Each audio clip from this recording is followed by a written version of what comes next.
आइए अब हम जो है subset, proper subset, universal set, power sets, इन सब को एग्जाम्पल्स की सहायता से समझते हैं।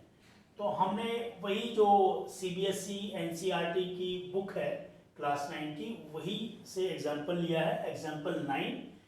ये कह रहा है कि कंसीडर सेट्स, ये कुछ सेट्स दिए हुए हैं ए बी सी और एक 5, और इंसर्ट सिंबल, ये जो आपका है सबसेट का या फिर सबसेट नहीं का, between each of the following pair of sets.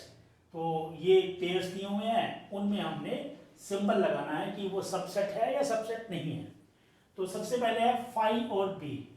Phi और बी, फाई मतलब एक एम्प्टी सेट, और जैसा कि मैंने अभी पीछे बताया था कि जो एम्प्टी सेट हर एक सेट का जो है सबसेट होगा, तो इसमें तो नो डाउट हम सबसेट लगा सकते हैं।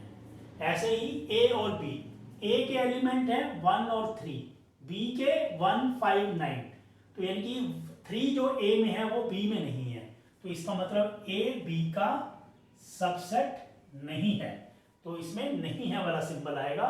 ऐसे ही ए और सी, ए के एलिमेंट्स हैं 1 और 3, सी के हैं 1 3 7 यानी कि 5 9, और ए का 1 इसमें भी है 3 भी है, दैट मीन्स ए और सी, ए जो है वो सी का सबसेट है।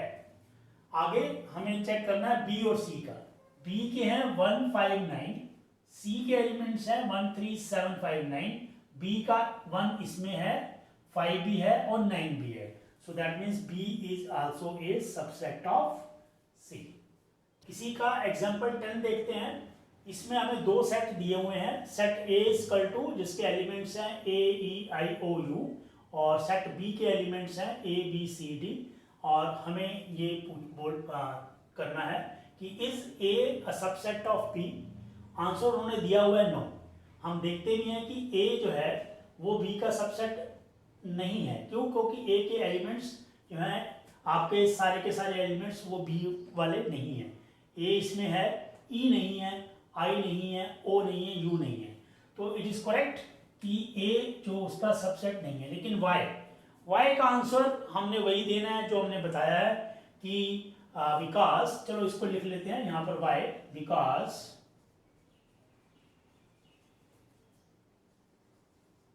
all the elements of set A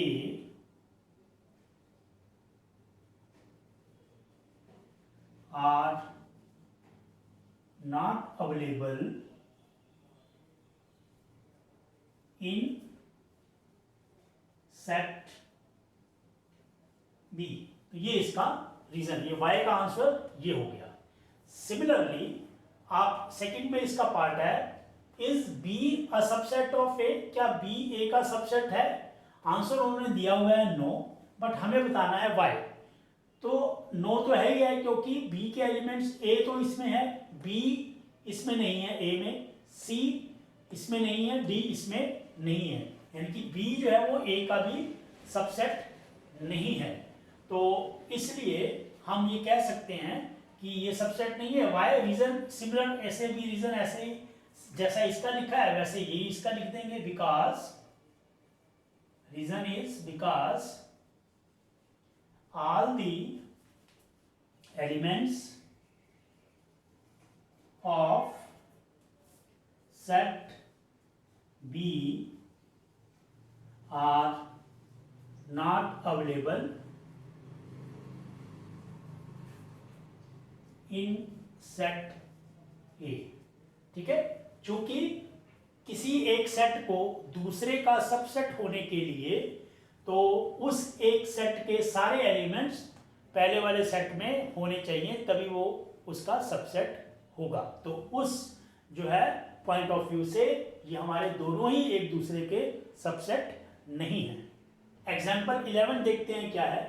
इसमें है आपका A B and C are 3 sets, यानी कि ए बी और सी 3 सेट हैं। कैसे सेट हैं? If A belongs to B, यानी कि ए जो है वो belongs to B, and B is a subset of C, then is it true that A is a subset of C? If not, give example. तो इसको बनाने के लिए पहले हम क्या करते हैं, एक एग्जाम्पल लेकर के ही चलते हैं तो आसान होगा। जैसे कि हम मान लें कि A एक सेट है, तो A को मान लो कि A हमने ले लिया, सपोज इस पे एक एलिमेंट है ना A, या दो एलिमेंट ले लीजिए A एंड B। फिर ये कह रहा है कि B भी एक सेट है और A बिलोंग्स टू B। अब B सेट में कम से कम क्या क्या होना चाहिए कि A बिलोंग्स टू B, यानी कि ये जो आपका A का पूरा सेट है ये B का एज एलिमेंट B होना चाहिए।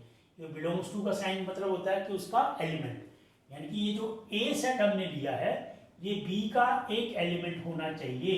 तो यानी कि B सेट में एक तो वही है कि सेट A, ठीक है ना, according to this that is A belongs to B। तो A is equal to AB, और यानी कि ये इसका इस सेट का एक एलिमेंट है, ठीक है। और एंड B, और इसमें कुछ और एलिमेंट हो सकते हैं, मान लो एक और एलिमेंट ले लो आप C इसी में, और एक और एलिमेंट ले लो D।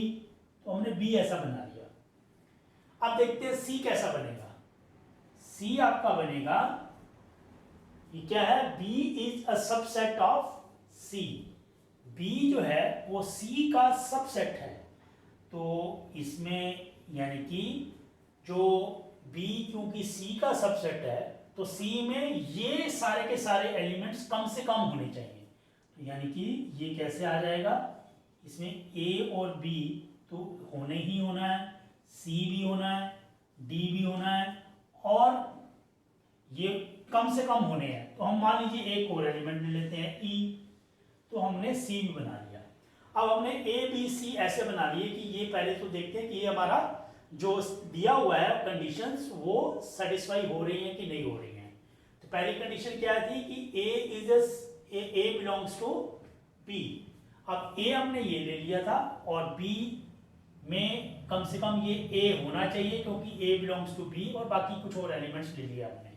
अब फिर दिया हुआ है B is a subset of C। B is a subset of C, यानी कि जो C सेट होगा उसके एलिमेंट्स B वाले कम से कम सारे होने चाहिए, और एक हमने और ले लिया E। तो यानी कि इस कंडीशंस को तो पूरा। तो क्वेश्चन पे आते हैं। क्वेश्चन क्या है कि is it true that A is a subset of C। अब ये देखो कि A को C का सबसेट होने के लिए जो A के एलिमेंट्स हैं वो सारे के सारे C में होने चाहिए। अब A के एलिमेंट क्या है, A के एलिमेंट हैं A और B। अब इसमें C में A एज ए एलिमेंट नहीं है, B एज ए एलिमेंट नहीं है। क्यों? A B as a set element है, A B as a individually element नहीं है। तो चूंकि A और B जो कि सेट A के एलिमेंट हैं वो सेट C के एलिमेंट नहीं है, तो इसलिए ये हमारा फॉल्स है, यानी कि ये कि A जो है वो C का सबसेट नहीं है। आगे हमें कहना था कि इफ नॉट गिव एग्जांपल, अगर नहीं है तो आप एग्जांपल दें। तो is it true that A is a subset of the false, नहीं है। तो इफ नॉट अगर नहीं है तो एग्जांपल दें। तो एग्जांपल तो हमने दे ही दिया कि ऐसे ही कि जो हमने एग्जांपल लेकर के चले थे, तो एज पर दिस एग्जांपल, जो एग्जांपल हमने बनाया था वो कंडीशन के हिसाब से बनाया था। तो एज पर दिस एग्जांपल कि हमारा A जो है वो C का सेट नहीं बनता, क्योंकि A में जो एलिमेंट्स हैं हमारे पास A और B वो C के एलिमेंट नहीं है। जो A और B इसका सेट बनता है वो सेट इसका एलिमेंट है, A और B एलिमेंट नहीं है। तो यहां तक करने के बाद आप एक्सरसाइज 1.3 के क्वेश्चन नंबर 1 to 4 जो है वो आप जो अनसोल्व क्वेश्चंस हैं एक्सरसाइज के वो आप सोल्व कर सकते हैं। और जो नहीं सोल्व कर पाएंगे तो एज यूजुअल आप मुझे कमेंट बॉक्स में लिखें और मैं उसको कवर करूंगा जब इसका सोल्यूशन करूंगा डिटेल में। Thank you.